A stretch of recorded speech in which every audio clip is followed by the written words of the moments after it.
Yo, what is up guys? This is Nikademis. Today I'm going to be walking you through how I did my remix of Save My Life by Null, Highland, and Josh Rubin that came out on Lowly about a month or two ago. I'm going to walk you through a lot of my main production tactics and sounds that I used to compose this remix. It was an absolute dream to work on. Josh's vocals were awesome, songwriting and production was awesome. Let's get into it. Alright, let's get into it. I changed the BPM of the acapella in Isotope RX. Great piece of software, highly recommend it. Moved it to 90, which is kind of mid-tempo BPM that I've been working in a lot. Did some chops for this little intro here of bounced out piano.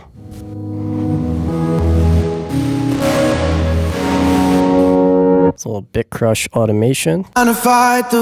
Piano, chords. Big fan of the Giant.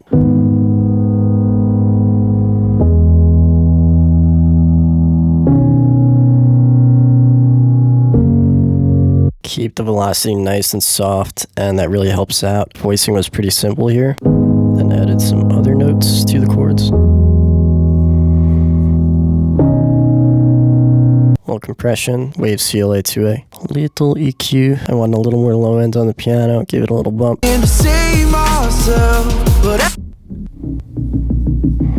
Got these repetitive plucks here that I like to use a lot.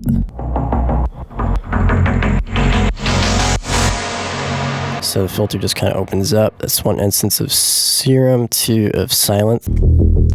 And I use the R bass to create a little more low end there since it felt a little lacking. I also like to use these like weird, eerie atmospheres.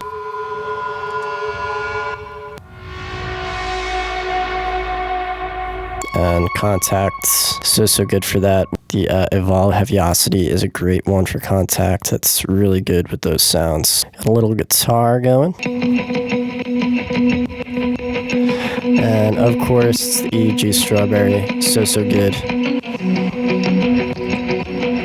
Velocity is really important here to make it sound realistic and human-like, or you can always just record a real guitar. Bruh, chill. My chain on this guitar, Saturn, basic saturator, little high-end saturation. That should be on the HQ button. Whoops. After that, I've got the UAD, UA 1176 with kind of a longer attack. This gives a little more transient, and this compressor also adds a little bit of edge, which I like. This plugin, the Maserati GTI, really fills things up, in my opinion. Adds a whole, I don't know what it does. It makes everything just super louder, so super loud. Cut away a little bit in the sections I don't like with the EQ. Some mid-side control, some delay with the Echo Boy, ping pong, of course. Added some more transient back in. The filter I'm not even using. Wee bit of reverb, just a little bit of reverb, tiny bit. Less is more with reverb, in my opinion. And then this is the side chain to the kick. Let's get into the drums. So we've got the kick here. These are the side chain triggers. And here are the rest of the drums. I'm always going to say this, the most important thing is just finding the right samples. Some other little kicks that play off of the main kick.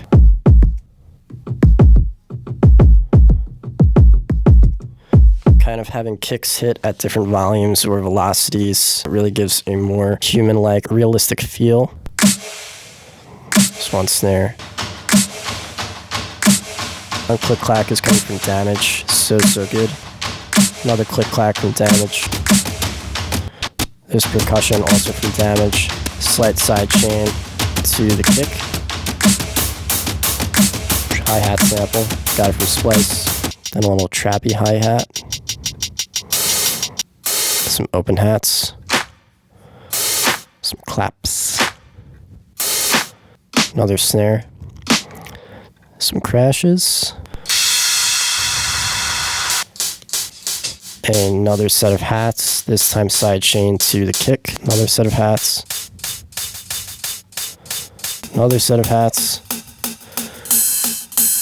And then the second half of the verse, get that kind of open ride that comes in. Some of the hats I sidechain to the kick, some I don't. And then kind of when you bring it all together, and once you get the mix right, it kind of gives it a little bit of a bounce, a little bit of groove to it. If some of the hi-hats are ducking when the kick comes in, and then some of them are constant, that's something that I like to do a lot. And then you end up with this. Now, I'm trying to save myself, but every 808 bass. is the Jules J Dawn. Got the R bass on that. Add some low-end harmonics, a little bit of compression, actually a bit of compression. Probably shouldn't have done that much. Sidechain. Then I cut out a lot of this stuff up here because I didn't really want it. This wasn't necessary in this case. Back to piano. Still using the Giant. Tell me that it's worth it. Save my life. Tell me that it's worth it. Tell me that it's worth it. Save my life.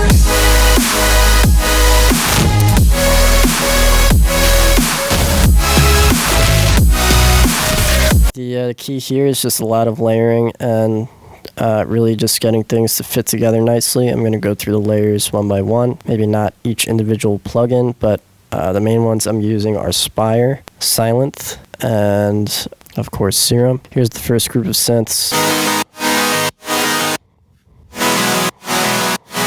A little more gritty, using the Saturn for some saturation, SPL Twin Tube for some saturation and harmonics. EQing, cut away something I didn't like here, little dynamic EQ control there. And then again, very important, make sure that low end is cut off. You got to make room for the sub there, and there could be low frequencies lurking. I got a couple of side chains. Since this is kind of technically a 4 on the floor type beat, I was able to just use the kickstart, and then I did another side chain with the Pro C. And you can hear that one of these synths is kind of rolling, and I like to combine that with the flowing synths. So in this drop, a lot of the melodic chordal drops that I do, some of them will be rolling, some of them will be just totally legato sustained, and just kind of helps to add a little bit of groove in my opinion.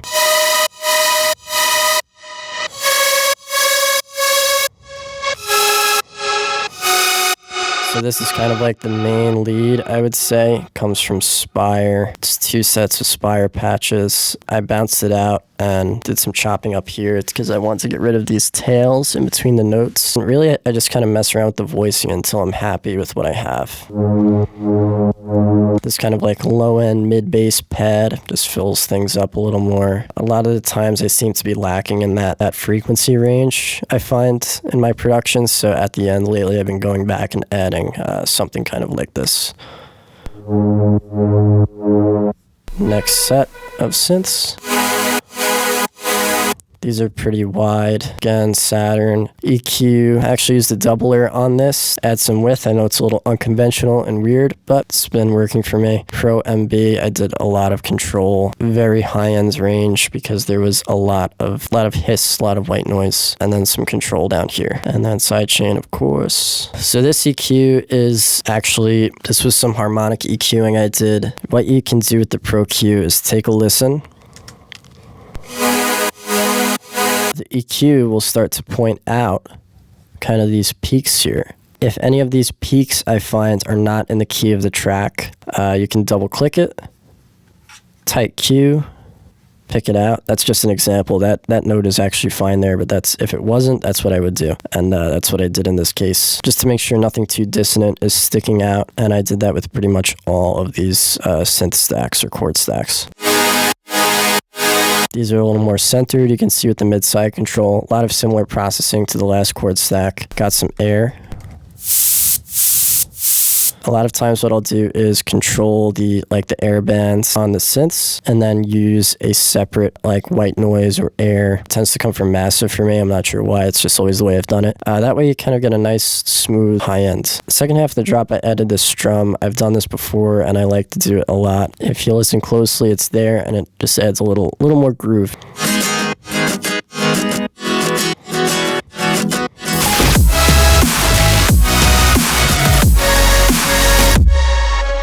Got the Nikademis top bass or mid bass, whatever you want to call it.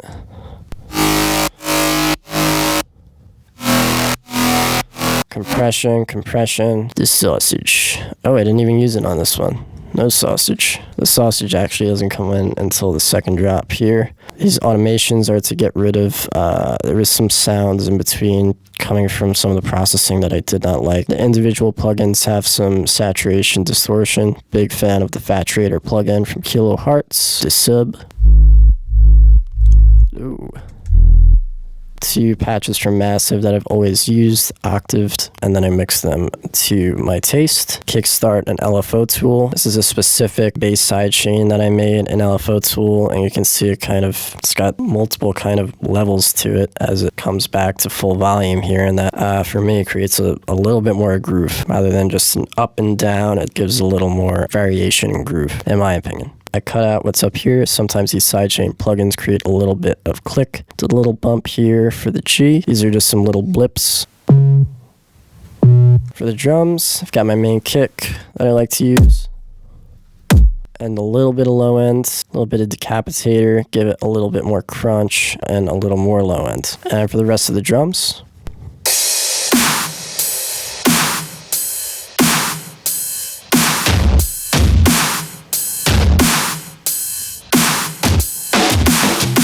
so a lot of that percussion is coming from Damage with the Sausage and the 1176. Give it some nice transient and a little more grit. This is a snare I made from another track that I like to use a lot, or I didn't make it, it's just other snares layered.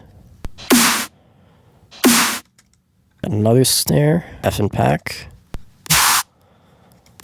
And I actually took the transient off here because I really just wanted the tail of the snare. I've already got a lot of transient from these other snares here, which you can take a listen to. This is a kind of melodic bass snare that I've used before. Has a little bit more of an acoustic feel. And then I've got this snare. Again, has a little bit of a slower attack on the compression to give it a little crack, a little more transient.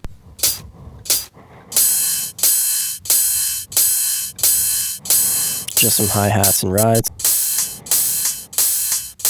It's gonna be a long video, jeez. 2,000 years later. And then I've got these intermittent dub growls all coming from Serum. These are just random patches I find and I tweak them to my liking. Saturn, Faturator, Noise Gate to make sure we don't get any extra sound from all of these plugins. Trash, so good. Compression, the aught, you ought to use the aught. You need to just stop. No reverb, I don't know why that's there. And then mid-side control, brought up the mid a little bit so it wasn't too wide. Then the last piece of this that really brings it together is my vocal synth chain, which I've showed you guys before in other videos a while back. I use the Kara vocal pack and basically stretch one of the ad-libs that she has. I put the little alter boy on it, said it's a robot, and then I basically just automate the pitch to create some sense of melody. And then I do it again with another set. The second part actually isn't too loud in this track. I've made it louder in the past. And then just some decapitator, cut away that low end, a little bit of limiting, some EQing, got rid of something I didn't like here, turned up these frequencies on the sides, and I ran it through the soothe. This method ends up being really harsh in this range. I don't usually ever use the soothe on 100%. I honestly don't even use the soothe a ton. I think sometimes you lose a little bit of the edge. I almost always use it in parallel and I use it pretty sparingly. And then you put it all together. Second verse drums, pretty similar. I put a little bit crush on it. This is a tactic I like to use a lot. I brought the pianos up to a higher octave.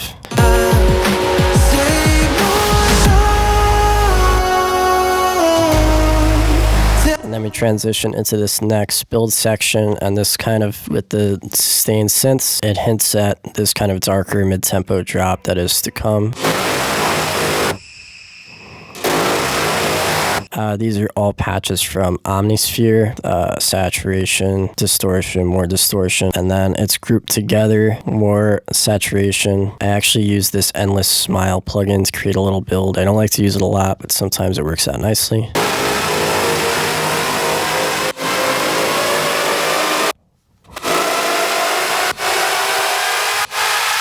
Some stereo imaging, specifically more in this band here, sidechain. And then I kind of hint at the drop. I take the synths from the drop, I bring them into the build, kind of filter them out a little bit, give them a little less edge to kind of hint at things.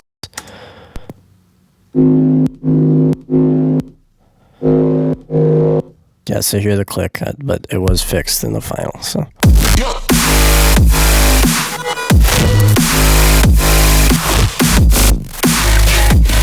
run you through all the layers here. There is some air, some white noise that's following the main sustained bass. This first impact is actually just a sample. The Vengeance EDM Essentials 3.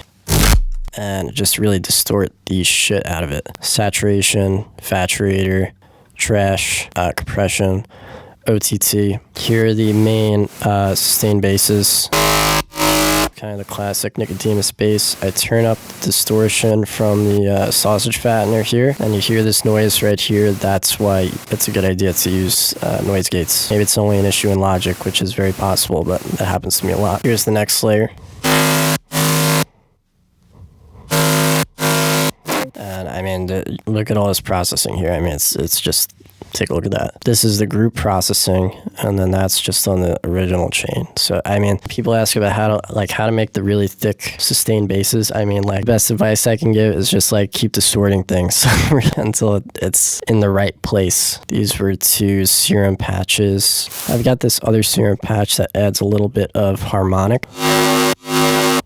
Harmonics are very important for these sustained basses, in my opinion. And then I've got these like high-end glitch sustained sounds. And then there's some other little intermittent bass sounds. And then we get to over here where things get a little wonky.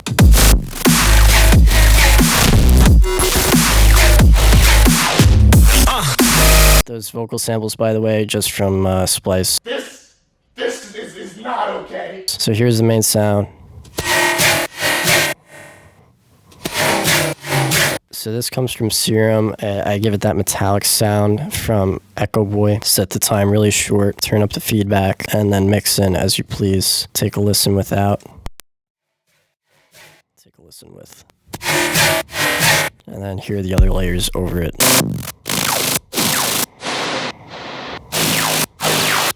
Just Serum patches. On this patch, I'm automating the filter frequency. I'm gonna be honest, a lot of this stuff tends to be happy accidents. I mean, I don't intend to do a lot of these things, but I just keep working it, and then, tweaking things, and then eventually I get to something that I'm like, oh, okay, this works. Got some little glitch sounds in here, some fills.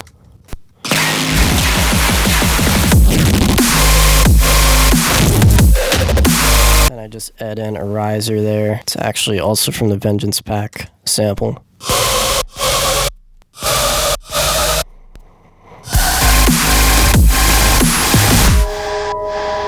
Then a little outro. Tell me that it's worth it. Tell me that it's worth it.